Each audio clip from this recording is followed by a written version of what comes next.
মৰমৰ ছাত্ৰ ছাত্ৰীসকল, তোমালোক ভালে আছা নিশ্চয়।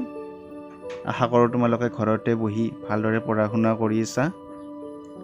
তেতিয়াহ'লে আহাচোন আজি আমি এটা পদ্য কেনেকৈ মাতিব লাগে চাওঁ।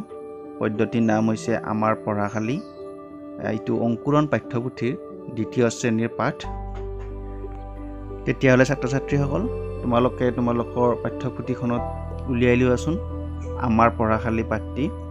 এই পাঠটি থকা পদ্যটি আমি কেনেকৈ মাতিব লাগে আমি আলোচনা কৰোঁ আহাচোন। আমাৰ পঢ়াশালী। আমি ফুলনিৰ নানা ৰঙী ফুল, মিলি জুলি থাকোঁ খেলি, হাঁহি ধেমালিৰে ভৰি ভৰি আছে আমাৰ এই পঢ়াশালী। সাধু আৰু গান শুনি নাচি নাচি লওঁ মজা, হাতে কামে কৰি শিকোঁ নাই কিতাপৰ বোজা। ছাত্ৰ ছাত্ৰীসকল, মই তোমালোকৰ সুবিধাৰ বাবে আৰু এবাৰ মাতি দিছোঁ, তোমালোকে চাই যাবা দেই। আমাৰ পঢ়াশালী। আমি ফুলনিৰ নানা ৰঙী ফুল, মিলি জুলি থাকোঁ খেলি, হাঁহি ধেমালিৰে ভৰি ভৰি আছে আমাৰ এই পঢ়াশালী। সাধু আৰু গান শুনি নাচি নাচি লওঁ মজা, হাতে কামে কৰি শিকোঁ নাই কিতাপৰ বোজা। ছাত্ৰ ছাত্ৰীসকল, এতিয়া চোৱাচোন কবিতাটোত কি কৈছে।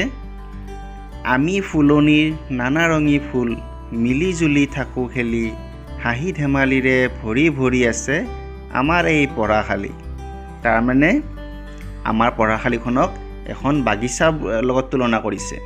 আৰু বাগিচাখনত যেনেকৈ ফুলবিলাক থাকে ফুলি, ঠিক তেনেকৈ তোমালোকক ফুল বুলি কৈছে। নানা ৰং বিৰঙৰ ফুলবিলাকে যেনেকৈ হালি জালি থাকে, ঠিক তেনেকৈ তোমালোকে মিলি জুলি স্কুলত থাকা, হয়নে নহয়?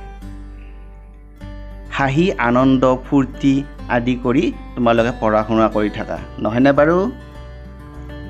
সাধু আৰু গান শুনি নাচি নাচি লওঁ মজা, হাতে কামে কৰি শিকোঁ নাই কিতাপৰ বোজা।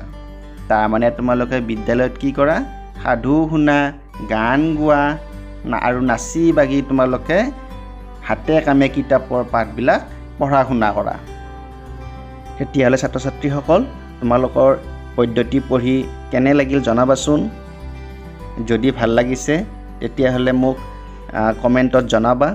আৰু এনেকুৱা ধৰণৰ ভিডিঅ'বিলাক চাই থাকিবলৈ চেনেলটি ছাবস্ক্ৰাইব কৰি ল'বা দেই। তেতিয়াহ'লে আজিলৈ ইমানতে এৰিছোঁ। ধন্যবাদ।